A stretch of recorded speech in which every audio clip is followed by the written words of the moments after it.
और आज उत्तर प्रदेश की राजनीति से एक बेहद ही दिलचस्प तस्वीर सामने आई।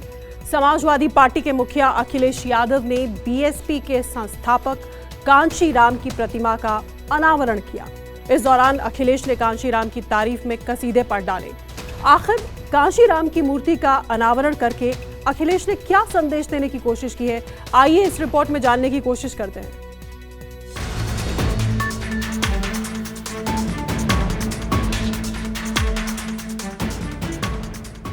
इन तस्वीरों को जरा गौर से देखिए। तस्वीर में आपको एक तरफ समाजवादी पार्टी के चीफ अखिलेश यादव दिख रहे होंगे, जबकि दूसरी तरफ उन्हीं की पार्टी के नेता स्वामी प्रसाद मौर्य नजर आ रहे हैं। समाजवादी पार्टी के इन दोनों नेताओं के बीच में मान्यवर कांशीराम की प्रतिमा है। उस कांशीराम की जो बहुजन समाज पार्टी के संस्थापक थे, दलितों के बड़े नेता माने जाते रहे, उन्हीं कांशीराम की मूर्ति का अनावरण करने अखिलेश यादव लखनऊ से 90 किलोमीटर दूर रायबरेली तक पहुंच गए। इस मौके पर अखिलेश यादव ने कांशीराम के संघर्ष की कहानी बयां कर आगामी चुनाव के लिए अपनी रणनीति जाहिर कर दी।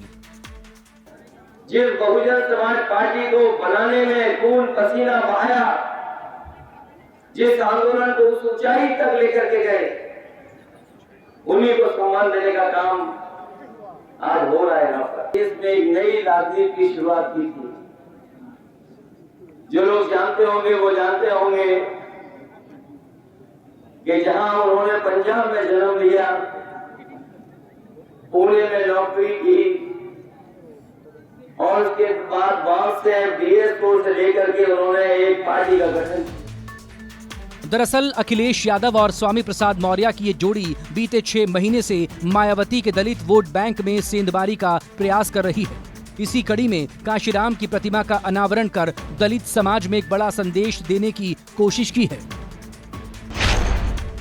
कांशीराम की ये प्रतिमा रायबरेली में मान्यवर कांशीराम महाविद्यालय में स्थापित की गई। इस महाविद्यालय की प्रबंधक स्वामी प्रसाद मौर्य की पत्नी शिवा मौर्य हैं। अखिलेश यादव ने जिस कांशीराम की मूर्ति का अनावरण किया, उनकी पार्टी बीएसपी और अखिलेश की समाजवादी पार्टी यूपी में एक दूसरे के विरोधी माने जाते हैं। लेकिन अब इसे सियासत का तकाजा कहिए या वोट बैंक की मजबूरी, अखिलेश ने कांशीराम को भी अपना लिया है, जो अब बीजेपी को तंज कसने का बड़ा मौका दे दिया। जब जब समाजवादी पार्टी सत्ता में रही है, तब तब दलित उत्पीड़न की घटनाएं पूरे देश में सर्वाधिक उत्तर प्रदेश में रही है। समाजवादी पार्टी के मंत्री रहते हुए आजम खान जिस तरह से बाबा साहब का अपमान करते रहे और कहते रहे कि जहां पर बाबा साहब की मूर्ति लगी है वो जमीनें कब्जा हो गई हैं, और जिधर हाथ दिखाई पड़ रहा है उधर की जमीन कब्जा होने वाली है, और अखिलेश जी मुस्कुराते थे। आज वो कांशीराम की मूर्ति का उद्घाटन करके ये अपील कर रहे हैं कि दलित उनके पाले में आ जाए, लेकिन दलित उनके मुगालते में नहीं आने वाला। दलित अपने अपमान को भूला नहीं। बहरहाल यूपी की सियासत में एक बार फिर दबदबा कायम करने के लिए समाजवादी पार्टी ने न सिर्फ मायावती के तमाम नेताओं को अपनी पार्टी में शामिल कराया है, बल्कि अखिलेश यादव अब खुद कांशीराम की नीतियों को आगे बढ़ाने की बात कहकर ज्यादा से ज्यादा दलित वोटों को अपने पाले में लाने की जुगत में लग गए हैं।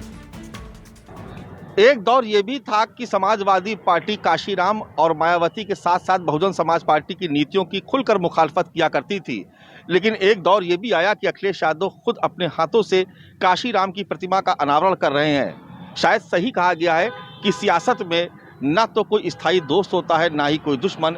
वक्त पड़ने पर अपने दुश्मन को भी गले लगाने का नाम ही सियासत है। कैमरा पर्सन धर्मेंद्र कुमार साहू के साथ मानस श्रीवास्तव, लखनऊ, न्यूज़ 24।